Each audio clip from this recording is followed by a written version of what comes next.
What if the reason you are still exhausted isn't because you are doing too little, but because you are helping everyone except the person who needs it most, yourself? You have spent years being the strong one, the dependable one, the woman who holds the line when everyone else wavers. You are a high-functioning sanctuary for others, yet you find yourself standing in the center of your own life, feeling like a guest who stayed too long. You are faith-driven, you are professional, and you are tired. Not the kind of tired that a night of sleep can fix, but the kind of exhaustion that comes from living in a waiting room when you are meant to be on a construction site. For a long time, you have been told that being available is a virtue. You have been taught that kindness means carrying the loads of the goat, the sheep, and the monkey, even when your own legs are shaking. But there is a quiet, heavy truth that many of us discover too late. Kindness without self-respect is not a gift, it is self-harm. You are not just being kind, you are being available. And when you are available to everyone, your help begins to lose its value. When you carry everyone else's weight, you slowly and quietly forget how to carry your own. I want you to look around at the environment of your heart today. Is it a place of order, or is it a graveyard of unopened envelopes and stale expectations? We often treat our current season like a waiting room. We think, when I get the promotion, then I will be organized. When I find the partner, then I will be happy. When the healing comes, then I will start living. But you do not decorate a waiting room. You do not invest in a place you are just passing through. And so, your finances stay a mess, your boundaries stay porous, and your internal house stays in chaos because you are waiting for a savior to arrive and kiss you awake. But a partner is not a savior. They are a companion. A breakthrough is not a finish line. It is a marathon. If you cannot manage the one-bedroom apartment of your current soul, how can you expect to steward the mansion of your destiny? Your current season is not a delay. It is a construction site. God is trying to pour the concrete of your character right now, in the quiet, in the messy, and in the exhausting. But you have to show up for the work. You have to stop looking for a knight in shining armor to handle the flat tires of your emotional life and realize that you are capable of calling the tow truck yourself. There is a strange paradox in healing that no one warns you about. You might choose to forgive, you might decide to release the debt, and yet you still wake up with a tightness in your chest. You hear a name and your stomach drops. You wonder, did I really forgive, or did I just say the words? Please hear this. Forgiveness is not the absence of memory. It is the absence of control. It is a daily posture. It is the quiet decision you make every morning to leave the chains where you laid them down. Healing isn't the door you walk through once. It's the long, slow walk on the other side of that door. And as you walk, you might find that the blessings you've been praying for arrive wrapped in a way you didn't expect. We often look for the Italian suit, the high-status title, and the polished package. We want the tax bracket when we should be looking for the kingdom man. Sometimes the greatest opportunities and the deepest loves arrive covered in drywall dust. They look like laborers. They look like work.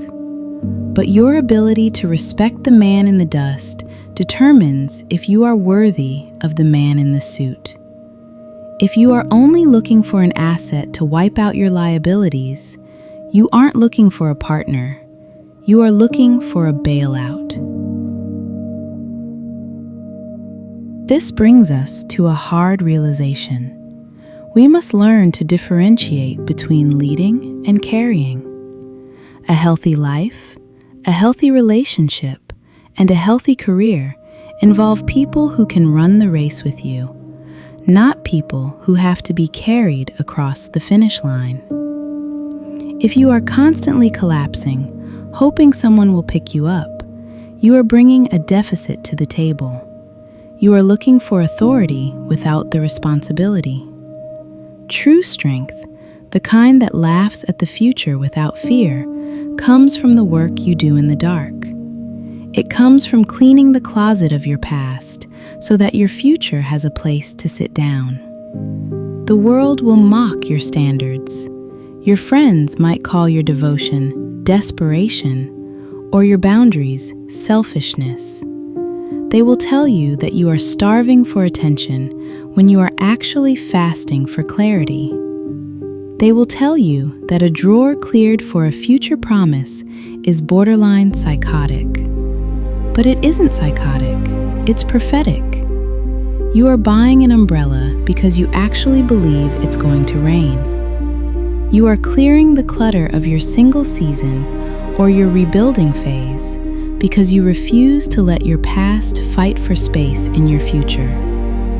But here is the blue ocean truth that we rarely discuss. The arrival of the blessing is actually the start of the hardest work. We focus so much on getting the suddenly that we forget to build for the burden of the harvest. A Proverbs 31 life is more exhausting than a waiting room. It requires more discipline, more emotional regulation, and more grit. You aren't just preparing for a wedding, you are building a wife. You aren't just praying for the rain, you are building an ark. And an ark takes time. It takes specialized labor. It takes saying no to the people who just want to use your strength so you can save it for the ones who will respect it. So, if you are sitting in the middle of a mess today, internally or environmentally, stop crying over the wilted roses of your past.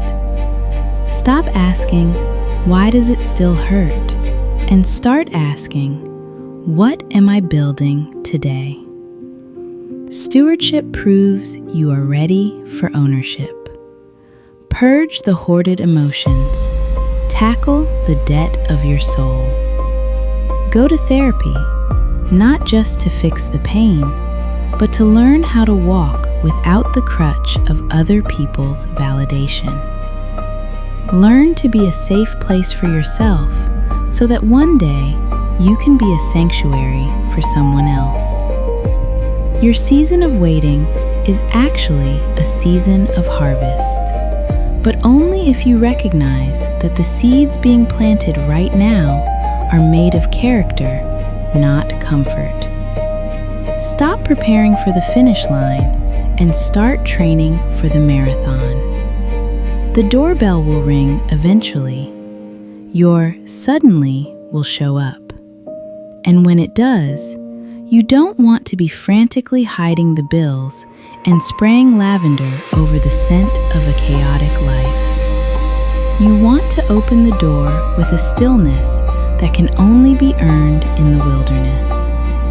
You want to look at your promise and say, I've been expecting you, and I am ready. Let this be your quiet yes to the process.